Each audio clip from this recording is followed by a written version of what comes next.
ईदगाह। रमज़ान के पूरे 30 रोज़ के बाद ईद आई है। मतलब रमज़ान के 30 दिनों के बाद ईद आती है। गांव में कितनी हलचल है। ईदगाह जाने की तैयारी हो रही है। किसी के कुर्ते में बटन नहीं है। पड़ोसी के घर में सुई तागा लेने दौड़ा जा रहा है। किसी के जूते कड़े हो गए, उनमें तेल लगाने के लिए तेली के घर भागा जा रहा है। जल्दी जल्दी बैलों को सानी पानी दे दे, मतलब बैलों को खिला पिला दो। ईदगाह से लौटते लौटते दोपहर हो जाएगी। मतलब लोग जो है वो ईदगाह में जा रहे हैं और उन्हें पता है कि उन्हें वापस आने में समय लग जाएगा, इसलिए वो लोग क्या बोल रहे हैं, बैलों को खाने पीने के सामान दे दिया जाए। लड़के सबसे ज्यादा खुश है। किसी ने एक रोजा रखा है, वह भी दोपहर तक। किसी ने वह भी नहीं, लेकिन ईदगाह जाने की खुशी उनके हिस्से की चीज है। रोजे बड़े बूढ़ों के लिए होगा, इनके लिए तो ईद है। रोज ईद का नाम रटते थे, आज वह दिन आ गया है। अब जल्दी पड़ी है लोगों को, ईदगाह क्यों नहीं चलते। बार बार जेब से अपना खजाना निकालकर गिनते हैं। बार बार अपने जेब में हाथ डाल रहे और अपने पैसों को गिन रहे हैं, और पैसों को गिनने के बाद खुश होकर के वापस वह उन्हें अपनी जेब में रख देते हैं। महमूद गिनता है 1, 2, 10, 12। उसके पास 12 पैसे है। मोहसिन के पास 1, 2, 3, 8, 9, 15 पैसे है। मोहसिन के पास कितने पैसे हैं, तो 15 पैसे है। इन्हें अनगिनत पैसों में अनगिनत चीजें आएंगी। अब क्या क्या आएंगे, खिलौने, मिठाइयाँ, बीगुल, गेंद और ना जाने क्या क्या। और सबसे ज्यादा प्रश्न है हामिद। हामिद अपनी बूढ़ी दादी आमीना के गोद में सोता है। हामिद के पाँव में जूते नहीं है, सिर पर एक पुरानी धुरानी टोपी है। उसके सिर बहुत पुरानी टोपी लगी हुई है, जिसका गोटा काला पड़ गया है। अब वह काला होते जा रहा है। गांव में मेला चला और बच्चों के साथ हामिद भी जा रहा था। कभी सब के सब दौड़कर आगे निकल जाते, फिर किसी पेड़ के नीचे खड़े होकर साथ वालों का इंतजार करते। ये लोग क्यों इतना धीरे धीरे चल रहे हैं। हामिद के पैरों में तो जैसे पर लग गए हैं। हामिद बहुत ही जल्दी जाना चाह रहा है। अब जाते जाते शहर आ जाता है। शहर में क्या है, बड़ी बड़ी इमारतें। तो बड़ी बड़ी इमारतें आने लगी। यह अदालत है, यह कॉलेज है और यह क्लब घर है। इतने बड़े कॉलेज में कितने लड़के पढ़ते होंगे। सब लड़के नहीं है जी, बड़े बड़े आदमी हैं। सच, उनकी बड़ी बड़ी मूछें हैं। इतने बड़े हो गए, अभी तक पढ़ने नहीं जानते। ना जाने कब पढ़ोगे और क्या करोगे इतना पढ़कर, समझ में ही नहीं आता है। हामिद के मदरसे में 2-3 बड़े बड़े लड़के हैं, बिल्कुल 3 कौड़े के। रोज मार खाते हैं, मतलब पढ़ाई लिखाई नहीं करते हैं और मार खाते रहते हैं। काम से जी चुराने वाले, इन्हें काम करने का मन ही नहीं करता है। इस जगह भी उसी तरह के लोग हैं और क्या।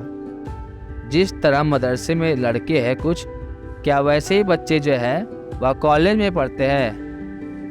सहसा ईदगाह नजर आया। नमाज खत्म हो गई, लोग आपस में गले मिल रहे हैं। तब मिठाई और खिलौने की दुकान पर ढाबा होता है। सब लोग मिठाई खाने के लिए जा रहे हैं और खिलौने खरीदने जा रहे हैं। गांव का यही दल इस विषय में बालकों से कम उत्साहित नहीं। मतलब बच्चे तो उत्साहित है, लेकिन बच्चों के साथ साथ बाकी गांव के जितने सारे लोग हैं वह लोग भी उत्साहित है। या देखो, हिंडोला है, 1 पैसे देकर चढ़ जाओ। कभी आसमान पर जाते हुए मालूम होगे, कभी जमीन पर गिरते हुए। हिंडोला जो है वह एक बड़ा सा झूला होता है जिसे तारा माची के नाम से भी जाना जाता है।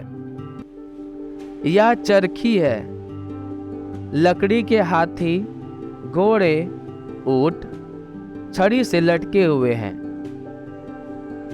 1 पैसे देकर बैठ जाओ और 25 चक्कर के मजे लो। महमूद और मोहसिन और नूरे और सम्मी इन घोड़ों और ऊँटों पर बैठते हैं। हामिद दूर खड़ा है, 3 ही पैसे तो है उसके पास। अपने कोष में 1/3 जरा सा चक्कर खाने के लिए नहीं दे सकते। मतलब 3 पैसों का इस्तेमाल करके वह सिर्फ झूले, ऐसा वह नहीं करना चाह रहा है। सब चरखियों से उतरते हैं। अब खिलौने लेने का समय आ गया है। अब सब खिलौने लेंगे। इधर दुकानों की कतार लगी हुई है। बहुत सारे दुकान हैं और हर दुकान में अलग अलग तरह के खिलौने हैं। सिपाही और गुजरिया, राजा और वकील, भिश्ती और धोबिन और साधु। वह कितने खिलौने हैं, कितने सुंदर सुंदर खिलौने हैं। अब बोलना ही चाहते हैं। महमूद सिपाही लेता है, खाकी वर्दी और लाल पगड़ी वाला, कंधे पर बंदूक रखे हुए। मालूम होता है अभी कवायद किए चला आ रहा है, काम करके आ रहा है। मोहसिन को भिश्ती पसंद आई। कमर झुकी है, ऊपर मश्क रखे हुए है। मश्क का मुंह एक हाथी के पकड़े हुए है।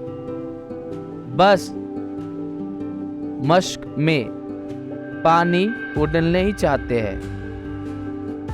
नूरे को वकील से बहुत प्रेम है। कैसी विद्वता है उसके मुख पर, कितना तेज है, कितना खुश है। काला कपड़ा पहने हुए, नीचे सफ़ेद अचकन है। अचकन के सामने जेब में घड़ी, सुनहरी जंजीर, एक हाथ में कानून की पोथी लिए हुए है, कानून की किताब लिए हुए है। मालूम होता है अभी किसी अदालत से बहस किए चले आ रहा है वकील। यह सब 2-2 पैसों के खिलौने हैं। हामिद के पास 3 पैसे है। इतने महंगे खिलौने वह कैसे लेगा। खिलौना कहीं हाथ से छूट गया तो चकनाचूर हो जाएगा। जरा पानी पड़े तो सारा रंग धुल जाएगा। ऐसे खिलौने लेकर क्या करेगा। लेकिन ललचाई हुई आंखों से खिलौनों को देख रहा है और चाहता है जरा देर के लिए उन्हें हाथ में ले सकता। खिलौने के बाद मिठाइयाँ आती है। किसी ने रेवाड़ियाँ ली, किसी ने गुलाब जामुन, किसी ने हलवा, और सब मज़े से खा रहे हैं। मिठाई के बाद दुकान लोहे की चीज़ों की थी। कुछ गिलट और कुछ नकली गहने थे, कुछ असली कुछ नकली गहने थे। लड़कों के लिए यह कोई आकर्षण नहीं था। वे सब आगे बढ़ जाते, लेकिन हामिद लोहे की दुकान पर रुक जाता है। कई चमटे रखे हुए थे। चमटे जो है वह रोटी को निकालने के काम आता है। तो उसे ख्याल आया दादी के पास चिमटा नहीं है, तवे से रोटियां उतारती है तो हाथ जल जाता है। अगर वह चिमटा लेकर दादी को दे देगा तो वह कितनी खुश हो जाएंगी, फिर उनकी उंगलियां कभी नहीं जलेंगी। घर में एक काम की चीज भी हो जाएगी, खिलौनों को क्या फायदा। हामिद के साथ ही आगे बढ़ गए। सबिल पर सब के सब शरबत पी रहे थे। देखो सब कितने लालची है, इतनी मिठाइयाँ खाई, मुझे किसी ने एक भी नहीं दी। उस पर कहते हैं मेरे साथ खेलो, मेरा यह काम करो। अब अगर किसी ने कोई काम करने को कहा तो पूछूंगा, खाए मिठाए, आप मुंह सड़ेगा, फोड़े फुन से निकलेंगी, आपकी जबान चटोरी हो जाएगी। सब के सब हंसेंगे कि हामिद ने चिमटा लिया है। हंसे, मेरी बला से मुझे कोई फर्क नहीं पड़ता है। उसने दुकानदार से पूछा यह चिमटा कितने का है, तो दुकानदार ने उसकी ओर देखा और कोई आदमी साथ नाथ देकर कहा, यह तुम्हारे काम का नहीं है जी। तो बच्चा पूछता बिकाऊ है कि नहीं, तो दुकानदार बोलता है बिकाऊ क्यों नहीं है और यह क्यों लादे आए हैं। तो फिर पूछता है तो बताते क्यों नहीं कि पैसे कितने के हैं। बोले 6 पैसे लगेंगे। तो हामिद का दिल बैठ गया। ठीक ठीक बताओ। ठीक ठीक 5 पैसे लगेंगे, लेना है तो लो वरना चलते बनो। दुकानदार पूछता है। हामिद ने कलेजा मजबूत करके कहा 3 पैसे लोगे। यह कहता हुआ वह आगे बढ़ गया कि दुकानदार की घुड़कियां ना सुनी, लेकिन दुकानदार ने घुड़कियां नहीं दी, बुलाकर चिमटा दे दिया कि ठीक है भाई ले जा चिमटा। हामिद ने उसे इस तरह कंधे पर रखा मानो बंदूक हो और शान से अकड़ता हुआ अपने साथियों के पास आया। जरा सुने सब के सब क्या क्या आलोचनाएं करते हैं, मैं भी देखूं। मोहसिन ने हंसकर कहा यह चिमटा क्यों लाया पगले, इसे क्या करेगा। हामिद ने चिमटे को जमीन पर पटक कर कहा जरा अपनी भिजती जमीन पर गिरा दो, सारी पसलियां चूर चूर हो जाएंगे बच्चों की। महमूद बोला तो यह चिमटा कोई खिलौना है। तो हामिद बोलता है खिलौना क्यों नहीं है, अभी कंधे पर रखा बंदूक हो गई, हाथ में लिया फकीरों का चिमटा हो गया। चाहूँ तो इससे मंजीरे का काम भी कर सकता हूँ। एक चिमटा जमा दूँ तो तुम लोगों के सारे खिलौने की जान निकल जाएगी। तुम्हारे खिलौने कितने की जोर लगा ले, मेरे चिमटे का बाल भी बाका नहीं कर सकते। तुम्हारे खिलौने चाहे कुछ भी कर दे, मैं चिमटों का कुछ नहीं कर सकते, लेकिन अगर मैं चाहूँ तो तुम्हारे सारे के सारे खिलौनों को खत्म कर सकता हूँ। मेरा बहादुर शेर है चिमटा। शम्मी ने खजरी ली थी, प्रभावित होकर बोला मेरी खजरी से बदलेगा, 2 आने की है। तो हामिद ने खंजरी की ओर उपेक्षा से देखा। मेरा चिमटा चाहे तो तुम्हारी खंजरी का पेट फाड़ डाले। एक चमड़ी की झिल्ली लगा दी, ढब ढब बोलने लगी, जरा सा पानी लग जाए तो खत्म हो जाएगी।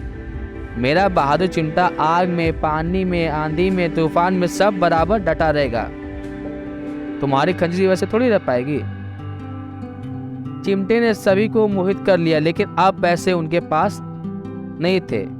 फिर मेले से दूर निकल आए। 9 कब के जब गए। धूप तेज हो रही थी, घर पहुंचने की जल्दी भी हो रही थी। बाप से जिद भी करे तो चिमटा नहीं मिल सकता है। हामिद है बड़ा चालाक, इसलिए बदमाश ने अपने पैसे बचा रखे थे, कुछ भी नहीं खाया। अब बालकों के 2 दल हो गए, एक और मिट्टी है, दूसरी ओर लोहा। अगर कोई शेर आ जाए, मियाँ भिश्ती के छक्के छूट जाए, मियाँ सिपाही मिट्टी का बंदूक छोड़कर भागे, वकील साहब की नानी मर जाए, चौगे में मुंह छिपाकर जमीन पर लेट जाए, मगर यह चिमटा, यह बहादुर है, यह रुस्तमे हिंद लपक कर शेर की गर्दन पर सवार हो जाएगा और उसकी आंखें निकाल देगा। मोहसिन ने एड़ी चोट का जोर लगा कहा, अच्छा पानी तो नहीं भर सकता ना। हामिद ने चिमटे के सीधे खड़ा करके कहा, भिश्ती को एक डांट बताएगा तो दौड़ा हुआ पानी लाकर द्वार पर छिड़कने लगेगा। मतलब हामिद बोलता है, अगर मेरा चिमटा तुम्हारे भिश्ती को मारेगा, एक डांट लाएगा, जाओ पानी लेके आओ, तो भिश्ती जो है वह दौड़ कर पानी लेके आएगा। मोहसिन परास्त हो गया, मतलब हार गया। वह महमूद ने कुमुक पहुंचाई, अगर बच्चू पकड़े जाए तो अदालत में बांधे बांधे फिरोगे, तब वकील साहब के ही पैर पड़ोगे। मोहसिन यहाँ बोल रहा था, क्योंकि मोहसिन हार गया। बोल कौन रहा है? महमूद। महमूद बोलता है कि अगर कभी भी अदालत में फंस गए तो वकील ही तुम्हें छुड़ाएगा। हामिद इस प्रबल तर्क का जवाब ना दे सका। उसने पूछा, हमें पकड़ने कौन आ गया? नूरे ने अकड़ कर कहा, यह सिपाही बंदूक वाला। नूरा क्या बोलता है? यह सिपाही बंदूक वाला पकड़ने आएगा। हामिद ने मुंह चुराकर कहा, यह बेचारे हम बहादुर रुस्तम हिंद को पकड़ेंगे? अच्छा लाओ, अभी जरा कुश्ती हो जाए। इसकी सूरत देखकर दूर से भागोगे, पकड़ोगे क्या बेचारे? मोहसिन को एक नई चोट सूझ गई। तुम्हारे चिमटे का मुंह रोज आग में जलेगा। उसने समझा था कि हामिद लाजवाब हो जाएगा, लेकिन यह बात ना हुई। हामिद ने तुरंत जवाब दिया, आग में बहादुर ही कूदते हैं जनाब। आग में कूदने का काम है जो रुस्तम हिंद ही कर सकता है। महमूद ने एक जोर लगाई, वकील साहब कुर्सी मेज पर बैठेंगे, तुम्हारा चिमटा तो बावर्ची खाने में जमीन पे पड़ा रहेगा। इसी तर्क से सम्मी और नूरे को भी सजीव कर दिया। बोले बात तो सही बोल रहा है, चिमटा पड़ा रहेगा। कितने ठिकाने की बात कही है। पट्टे ने चिमटा बावर्ची खाने में पड़े रहने के सिवा और क्या कर सकता है? हामिद को कोई फड़कता हुआ जवाब ना सूझा तो उसने धुंधाई शुरू की, मेरा चिमटा बावर्ची खाने में नहीं रहेगा। वकील साहब कुर्सी पर बैठेंगे तो जाकर उन्हें जमीन पर पटक देगा और उनका कानून उनके पेट में डाल देगा। कानून को पेट में डालने वाली बात छा गई, ऐसी छा गई कि तीनों का मुंह बन गया। हामिद ने मैदान मार ली। हामिद जीत चुका था, उसका चिमटा रुस्तम हिंद था।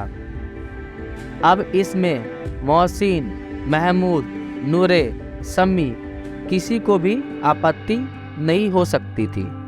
और ने 3-3, 4-4 और ने पैसे खर्च किए पर कोई काम की चीज ना ला सके। हामिद ने 3 पैसों में रंग जमा लिया। सच ही तो है, खिलौनों का क्या भरोसा, टूट फूट जाएगा। हामिद का चिमटा तो बना रहेगा बरसों तक, बहुत सालों तक रहेगा। संधि की शर्त तय होने लगी। मोहसिन ने कहा, जरा अपना चिमटा दो, हम भी देखे तुम्हारा चिमटा। भिश्ती लेकर देखो। हम तुम्हारे चिमटे को लेते हैं, तुम्हारी भिश्ती लेकर देखो। महमूद और नूरे ने भी अपने अपने खिलौने पेश किए। हामिद को इन शर्तों को मानने में कोई आपत्ति नहीं थी। चिमटा बारी बारी से सबके हाथ में आया और उनके खिलौने बारी बारी से हामिद के हाथ में आए। कितने खूबसूरत खिलौने हैं। हामिद ने हारने वाले के आंसू पोंछे। मैं तुम्हें चिढ़ा रहा था, सच यह चिमटा भला इन खिलौने की क्या बराबरी करेगा? मालूम होता है अब बोले तब बोले। मोहसिन बोलता है, लेकिन इन खिलौने के लिए कोई हमें दुआ तो ना देगा? महमूद बोलता है, दुआ को लिए फिरते हो, उल्टे मार ना पड़े। अम्मा जरूर कहेगी कि मेले में यह मिट्टी खिलौने मिले और कुछ नहीं मिला। हामिद को स्वीकार करना पड़ा कि खिलौने को देखकर किसी की माँ इतनी खुश ना होगी जितना दादी चिमटे को देखकर होगी। फिर अब तो चिमटा रुस्तमे हिंद है और सभी खिलौने का बादशाह। रास्ते में महमूद को भूख लगी। उसके बाप ने केले खाने के लिए दिए थे। महमूद ने केवल हामिद को साझी बनाया। हामिद उसके साथ था। उसके अन्य मित्र मुंह ताकते रह गए। यह उस चिमटे का प्रसाद था। महमूद ने सिर्फ हामिद को ही केले दिए। 11 बजे सारे गांव में हलचल मच गई। मेले वाले आ गए। मोहसिन की छोटी बहन ने दौड़कर भिश्ती उसके हाथ से छीन लिया और मारे खुशी के जो उछली तो मियाँ भिश्ती नीचे आ रहे और पलक सिधा गए। टूट गया बेचारे का भिश्ती। इस पर भाई बहन के बीच में मारपीट होने लगी। दोनों खूब रोए।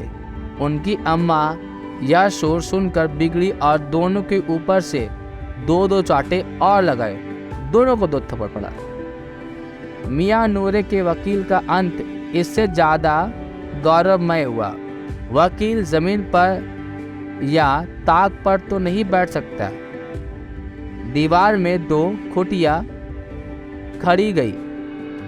उन पर लकड़ी का एक पटरा रखा गया। पटरे पर कागज का कालीन बिछाया गया। कागज फैला दिया गया। वकील साहब राजा भोज की भांति सिंहासन पर विराजे। नूरे ने उन्हें पंखा झलना शुरू किया। मालूम नहीं पंखे की हवा से या पटरे की चोट से वकील साहब का चोला माटी में मिल गया। वो भी टूट करके गिर गए। फिर बड़े जोर शोर से मातम हुआ कि वकील साहब तो निकल लिए और वकील साहब की अस्थि धुरी पर डल गई। अब रहा महमूद का सिपाही। उसे चटपट गांव का पहरा देने का चार्ज मिल गया। लेकिन पुलिस का सिपाही पालकी पर चलेगा। यह एक टोकरी आई। उसमें कुछ लाल रंग और फटे पुराने चिथड़े बिछा दिए गए जिसमें सिपाही साहब आराम से लेटे। नूरे ने यह टोकरी उठाई और अपने द्वार का चक्कर लगाने लगा। उनके दोनों छोटे भाई सिपाही की तरह सोने वाले जागते रहो। जैसे सोने वाले जागते रहो तो उसके जो भाई है वह तोतलाकर बोल रहे कि सोने वाले जागते रहो। महमूद की टोकरी लग जाती है। टोकरी उसके हाथ से छूट कर गिर जाता और मियाँ सिपाही अपने बंदूक लिए जमीन पर आ जाते हैं और उनकी एक टांग में विकार आ जाता है। उनके टांग टूट जाती है उस मिट्टी के सिपाही की। महमूद को आज ज्ञात हुआ कि वह अच्छा डॉक्टर है। उसका ऐसा मरहम मिल गया जिससे वह टूटी टांग को आनन फानन में जोड़ सकता था। किसी तरीके से जोड़ सकता था। टांग जोड़ दी जाती है लेकिन सिपाही को जो ही खड़ा किया टांग जवाब दे देती है। उसका टांग दोबारा टूट जाता है। शल्य क्रिया असफल हुई। तब उसकी दूसरी टांग भी तोड़ डालती है। उसकी दूसरी टांग भी टूट जाती है। अब कम से कम एक जगह आराम से बैठ तो सकता है। अब मियाँ हामिद का हाल सुनिए। अमीना उसकी आवाज़ सुनते ही दौड़ी और उसे गोद में उठाकर प्यार करने लगी। सहसा उसके हाथ से चिमटा देखकर वह चौंकी। यह चिमटा कहाँ था? तो बोलता है मैंने खरीदा है। बोले कितने पैसे में? तो बोला गया 3 पैसे में। अमीना ने छाती पीट ली। यह कैसा बेसमझ लड़का है। दोपहर हुआ कुछ खाया पिया नहीं और लाया क्या चिमटा।